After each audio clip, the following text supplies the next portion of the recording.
नमस्कार दोस्तों, मैं आपका मंजीत सिंह। हमारे चैनल मंजीत सिंह यूपी 19 में आपका स्वागत है। आज हमारे साथ एमपी कैराना से जो एमपी हैं उन वे हमारे साथ है। एक बार इकरा हसन जी से बात करेंगे। नमस्कार मैम। जी नमस्कार जी। हमारी ओर से और सभी क्षेत्रवासियों की ओर से आपको एमपी बनने के लिए बहुत बहुत बधाई। बहुत बहुत धन्यवाद आप सबका। जैसे कि आपने लोकसभा में हमारे मुद्दों को उठाया पूरे क्षेत्र के, और बहुत पुरजोर तरीके से आप लगे हुए हैं इस चीज में। तो मैम, जैसे किसानों की बात है, उसके लिए क्या प्रयास चल रहा है? किसानों के भी मुद्दे लगातार उठ रहे हैं और मैं बस यही कहना चाहती हूँ कि हम विपक्ष के लोग हैं, मुद्दे ज़रूर उठा सकते हैं, लेकिन योजना बनाना और जिस तरीके से ब्याज के और जो स्वामीनाथन की जो रिकमेंडेशन है उस तर्ज पर हमारी पेमेंट होना ये सरकार तय करेगी। तो जिस सरकार को हमने चुना है हमारी सूझबूझ से या हमारी गलतियों से, जो सरकार आज हमारे ऊपर है, तो उन्हें देखना चाहिए, किसानों के लिए सोचना चाहिए। किसान हमारे देश की अर्थव्यवस्था में सबसे बड़ी तादाद में है और अन्नदाता है हमारे, तो इनका मान सम्मान और इनके मान सम्मान के हिसाब से इनका पेमेंट होना ये बहुत ज़रूरी है। इसमें सरकार को भी और हमारे उच्च न्यायालय को भी इसका संज्ञान लेना चाहिए। जैसे योगी जी बुलडोजर बाबा हैं और उन्होंने कहा है कि हमने माफिया राज खत्म कर दिया, मगर क्या शामली के साथ ऐसा दुर्व्यवहार हो रहा है कि यहाँ पे ये 3 मील माफिया हैं और जो जो मजबूर किसान हैं उनका पैसा रोके हुए हैं, तो इस पे वो कोई एक्शन क्यों नहीं ले पाते?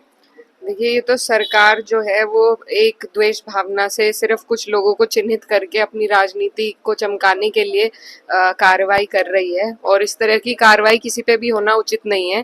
एक प्रोसेस है हमारे न्यायालय का, उसके तहत जो भी मुजरिम है या जो भी है वो जाएं तो वो ज़्यादा बेहतर है। और आपकी भावनाओं से हम समझते हैं हम आपकी भावनाओं को, लेकिन उसका भी एक तरीका है।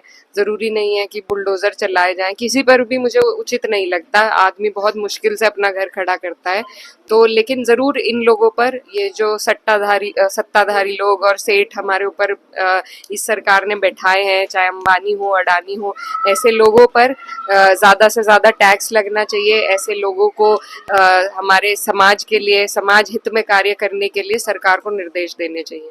मैम, जैसे कि बिजली की बहुत बड़ी समस्या आ चुकी है हमारे क्षेत्र में। अभी बता रहे हैं कि स्मार्ट मीटर लगाए जाएंगे और खेतों में भी ये बताया गया है कि अब मीटर लगेंगे। तो इस आवाज को किसानों की आप उठाएंगे लोकसभा में?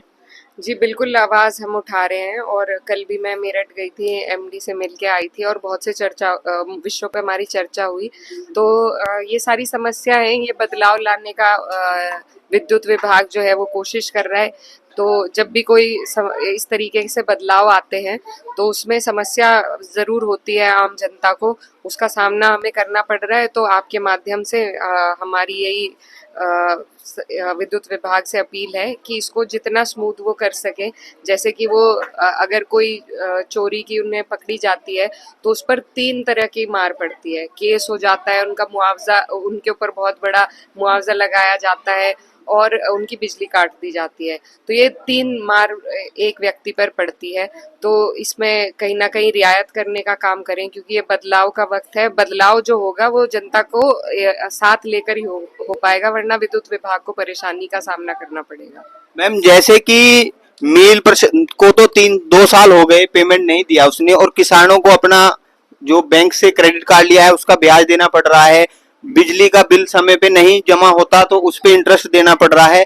तो ये कुछ न्याय व्यवस्था में गड़बड़ी नहीं है? बिल्कुल है, बिल्कुल है। मैं खुद इस बात को कई बार कह भी चुकी हूँ कि किसान के पास सिर्फ पेमेंट का माध्यम है जिससे उसे अपने घर का पालन पोषण चलाना है, और बाकी जब बिल लेने की बात आती है तो सारी व्यवस्था खड़ी मिलती है प्रशासन के पास, विभागों के पास, सरकारों के पास। लेकिन जब किसानों को देने की बात आती है तो इनके पास ना तो कोई इंतज़ाम होता, ना व्यवस्था होती, ना लोग होते, ना कोई सुनवाई करता। तो ये तो हम सबके सोचने की बात है कि हमने ऐसी सरकार को बिठा रखा है, धर्म की राजनीति जो करके सारी बातें भुला जाती है। तो ऐसी सरकार को हटाने का हम सबका दायित्व बनता है, और जिन्होंने कई बार ये उदाहरण दिया कि वो नहीं सुनेंगे किसानों की, तो इन्हें हटाकर ही हमें कुछ लाभ मिल पाएगा। चलिए, ठीक है।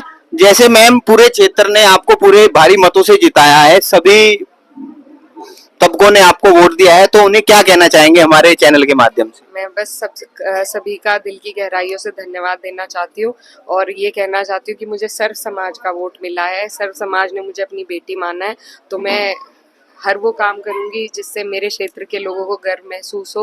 उनकी समस्याएं जोर शोर से मैं संसद में उठाने का काम करूंगी और फील्ड पर जिस तरीके से मेरे पिताजी मेहनत करते थे, सबको जोड़ के रखते थे, वो करने का प्रयास करूंगी। ये जो चुनाव है उससे बड़ी जीत मेरे लिए ये है कि यहाँ पर जो भाईचारा बना है तो उसको कायम रखने का मैं पूरा प्रयास करूंगी। ठीक है मैम, धन्यवाद। इसी के साथ हमारे चैनल के साथ बने रहें।